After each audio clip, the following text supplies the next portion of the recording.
To watch this topic in Hindi, skip the video to 3 minutes and 27 seconds. Hello everyone. Welcome to another episode of Legal Update, a new initiative of Drishti Judiciary. Today's topic of discussion is Section 144 of CRPC. First, let us see why is it in the news. Recently, the Madras High Court in the case of Simon and others vs. State ruled that protesting or assembling in public against the police will not be considered as an offence unless there is a specific order under Section 144 of the Criminal Procedure Code 1973 prohibiting such gatherings. Let's look at the background of the case. A complaint was filed by the village administrative officer alleging that petitioners organized a demonstration on April 10, 2022, marking the first anniversary of Silambarasan's death, who had allegedly died due to police chase and torture on April 7, 2021.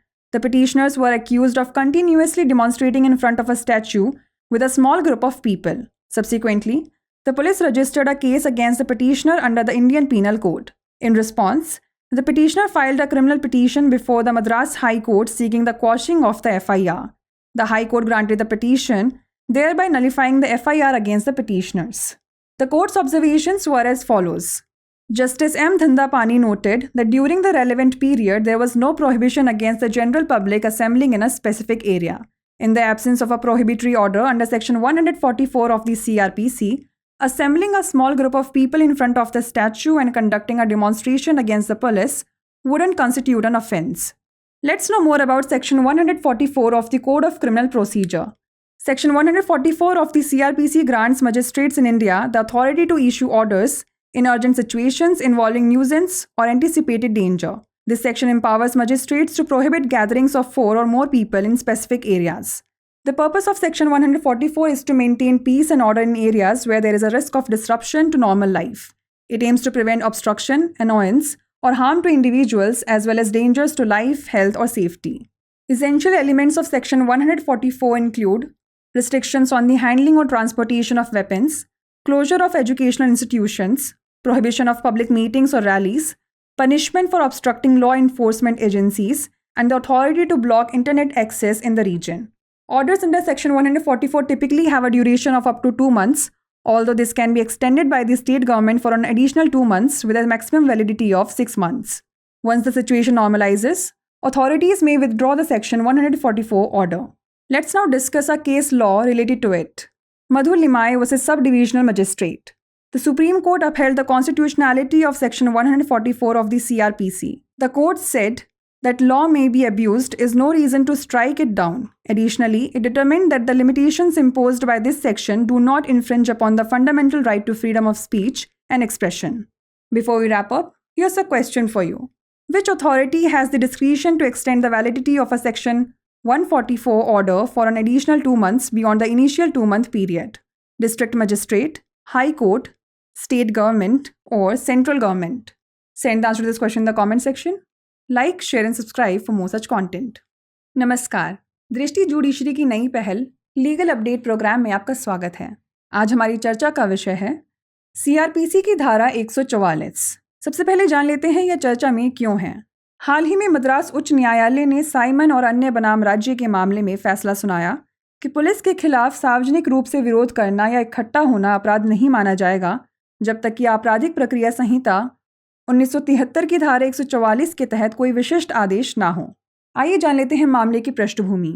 ग्राम प्रशासनिक अधिकारी द्वारा एक शिकायत दर्ज की गई थी जिसमें आरोप लगाया गया था कि याचिकाकर्ताओं ने 10 अप्रैल 2022 को सिलंबरासन की मृत्यु की पहली वर्षगांठ के अवसर पर एक प्रदर्शन का आयोजन किया था, जिनकी कथित तौर पर 7 अप्रैल 2021 को पुलिस पीछा और यातना के कारण मृत्यु हो गई थी। याचिकाकर्ताओं पर लोगों के एक छोटे समूह के साथ एक प्रतिमा के सामने लगातार प्रदर्शन करने का आरोप लगाया गया था, जिसके बाद पुलिस ने याचिकाकर्ताओं के खिलाफ भारतीय दंड संहिता के तहत मामला दर्ज किया। इसके जवाब में याचिकाकर्ताओं ने मद्रास उच्च न्यायालय के समक्ष एक आपराधिक याचिका दायर की और FIR को रद्द करने की मांग की। उच्च न्यायालय ने याचिका मंजूर कर ली, जिससे याचिकाकर्ताओं के खिलाफ FIR रद्द हो गई। न्यायालय की टिप्पणी की बात करें तो न्यायमूर्ति M. धंदापानी ने कहा कि प्रासंगिक अवधि के दौरान किसी विशिष्ट क्षेत्र में आम जनता के इकट्ठा होने पर कोई प्रतिबंध नहीं था। CRPC की धारा 144 के तहत निषेधाज्ञा के अभाव में प्रतिमा के सामने लोगों के एक छोटे समूह को इकट्ठा करना और पुलिस के खिलाफ प्रदर्शन करना अपराध नहीं माना जाएगा। चलिए जान लेते हैं सीआरपीसी की धारा 144 के बारे में। सीआरपीसी की धारा 144 भारत में मजिस्ट्रेटों को उपद्रव या प्रत्याशित खतरे से जुड़ी तत्काल स्थितियों में आदेश जारी करने का अधिकार देती है। यह धारा मजिस्ट्रेटों को विशिष्ट क्षेत्रों में 4 या अधिक लोगों के जमावड़े पर रोक लगाने का अधिकार देती है। धारा 144 का उद्देश्य उन क्षेत्रों में शांति और व्यवस्था बनाए रखना है जहां सामान्य जनजीवन बाधित होने का खतरा हो। इसका उद्देश्य व्यक्तियों को बाधा, झुंझलाहट या नुकसान के साथ साथ जीवन, स्वास्थ्य या सुरक्षा के खतरों को रोकना है। धारा 144 के आवश्यक तत्वों में हथियारों के संचालन या परिवहन पर प्रतिबंध, शैक्षणिक संस्थानों को बंद करना, सार्वजनिक बैठकों या रैलियों पर रोक, कानून प्रवर्तन एजेंसियों में बाधा डालने के लिए सजा और क्षेत्र में इंटरनेट का उपयोग अवरुद्ध करने का अधिकार शामिल है। धारा 144 के तहत आदेशों की अवधि आमतौर पर 2 महीने तक होती है। हालांकि राज्य सरकार इसे अतिरिक्त 2 महीने के लिए बढ़ा सकती है, जिसकी अधिकतम वैधता 6 महीने है। स्थिति सामान्य होने पर अधिकारी धारा 144 के आदेश को वापस ले सकते हैं। चलिए जान लेते हैं इससे जुड़े केस लॉ के बारे में।